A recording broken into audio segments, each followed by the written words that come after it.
Walking out here, see the sunset again.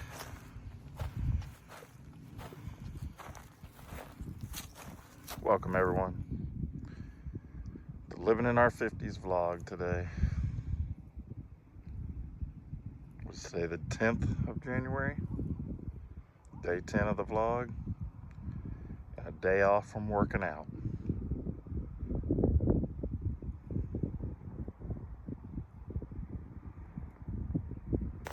Today, I just want to talk to y'all about inspiration. We were in an antique store, and I'm going to just show you some footage of that. Roll that, and see the haircut? Got the beard cut. I don't know if y'all seen my hair before, but anyhow. So, in this antique store, we see people that they have, I don't know, just kind of done different things with some old stuff. And I thought, today'd be a good day to talk about how taking some of the old stuff that you may have laying around your house and how you can use it to inspire you to create new stuff. I've never really been that good at doing that kind of stuff, but we were looking at, I don't know, we weren't looking for anything in particular. It's just this antique place that we've driven by many times in this little town just south here of Sherman in Gunter, Texas.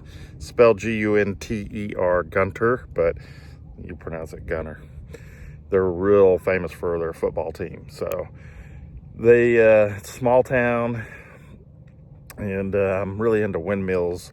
And we'd just driving back from all our errands that we had to run today. I thought, as we drove by there, I thought, we should stop by and check it out because we've been wanting to, and we had the time. So anyhow, I was able to kind of just look at the stuff that they had displayed. The guy said that the main building, the first building that we go into first, is one they just opened up in October. The other one's been open for a little while longer, and they've been able to get it.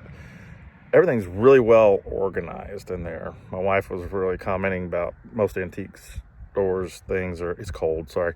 Antique stores are not as organized as this one. So anyhow, as I'm showing you all the footage, I don't know how much footage I shot, but I don't know if I'll talk long enough to cover all that. I may just throw some music in there and then have an outro or something. But anyhow, there's a lot of stuff that you could, things you could do with the stuff. Now, this stuff seemed a little high priced for, maybe it's because we didn't need anything in particular, but it seemed a little high priced to us, but who knows? Maybe the price is up to, the value of something is really up to you, isn't it?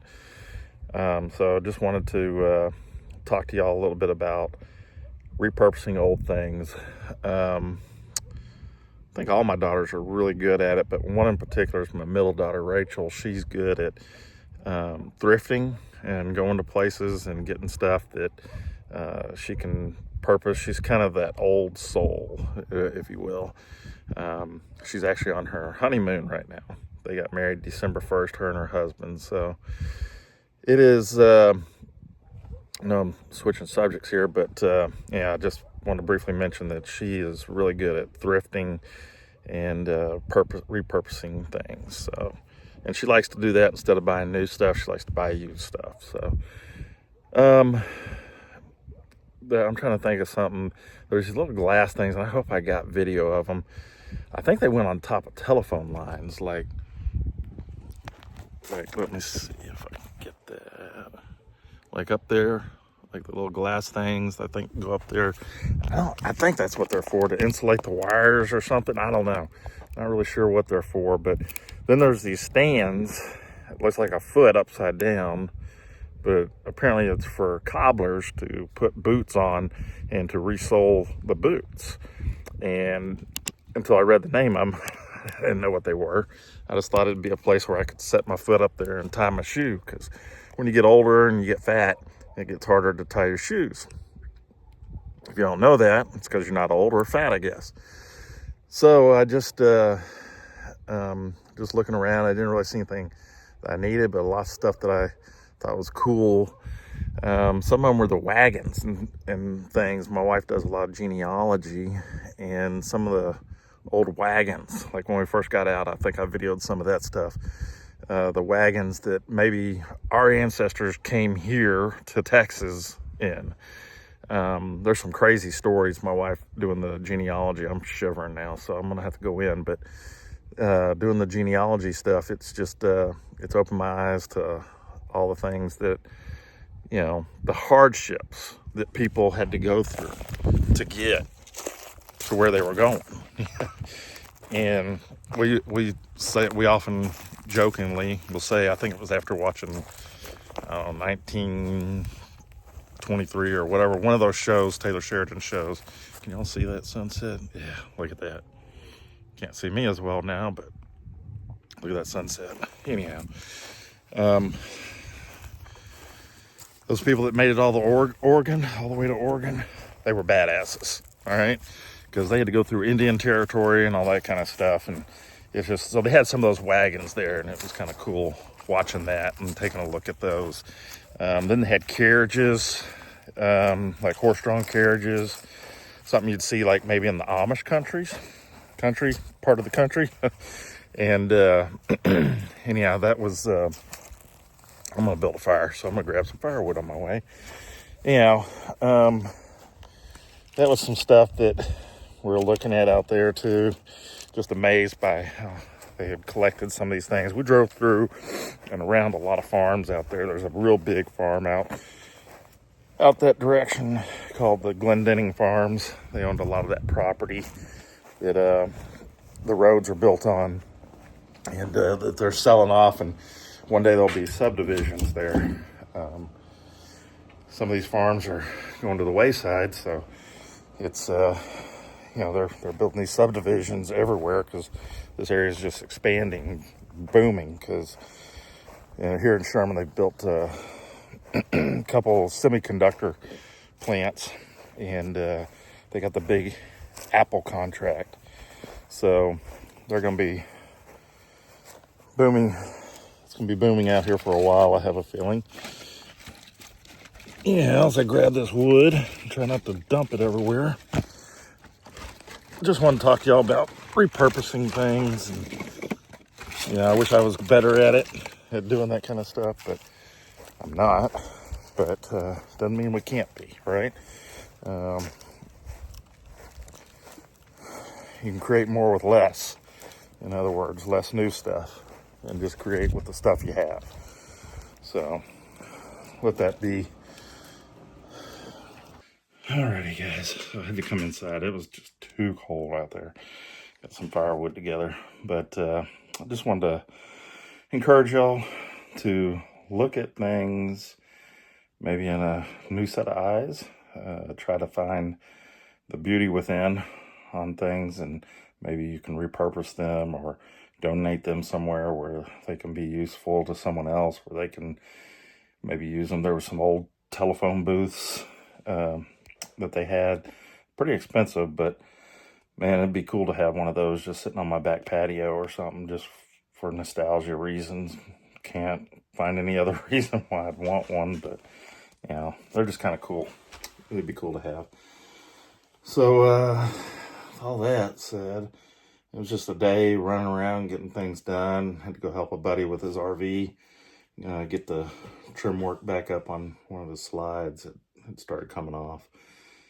But other than that, it's been a pretty laid back day. I should have taken some video of us eating lunch at Portillo's. It's if you don't know what Portillo's is, you're missing out. But it's a great what do they call it? Italian beef sandwich. First we ever ate at was in Chicago, Portillo's in Chicago. When they started coming, I keep saying they when they first came to Texas, they've opened one up in the town that we used to live in, there in the colony, and we moved away right before it opened, I believe. And just crazy. Now they've got a Costco going in over there. That's another story, Costco. I'm trying to be upbeat, so I don't really want to, delve into the Costco thing too much, but love Costco. But man, the people that shop at Costco, I don't know if it's them, if they're just, you know, what their deal is, or if they just, it's the snacks, the samples that they give out. It just causes a bottleneck on every single aisle wherever those are at. And people just stand there in the aisles talking to each other and catching up and eating their snacks. And I'm just, you know, I'm like, we're on a mission. We need to get in, get our stuff, and get out. And people are just so rude. I'm sure it's everywhere. It's not just Costco, but I just notice it more at Costco for some reason. Love Costco to death, but anyhow, I said it again. There's some of this old stuff that we saw. I mean, hopefully y'all see the video of some of it. That it was really cool looking at some of the old lunch boxes, old thermoses, and recognize some of the pots and stuff like that I know we had in our home. And you know, just think, I mean, some of that stuff, who knows where all that stuff went that I grew up with. Have no idea where it's all at. I guess it got sold in some garage sale or somewhere. I don't know. But I would love to have some of that stuff to build a, I don't know, just for memories, I guess, you know, if anything else. But we'll leave y'all at that today. Thank y'all for coming along, and just hope y'all are having a great weekend. And we'll see you back here tomorrow. Y'all take care. Bye. These fans, these old fans. Mm-hmm. Those would kill you. Take your fingers off there, yeah. Take your finger out of $30 for 1940 Ford replica Pepsi delivery truck. Oh, those are pretty. I still haven't used one. I like the green ones. Look at this, is also pretty cool. I remember having one of these water sprinklers. Look at, I think they got some Schlitz glass. Rain train or something, yeah, I saw those. Glass, and it's got a picture. Huh.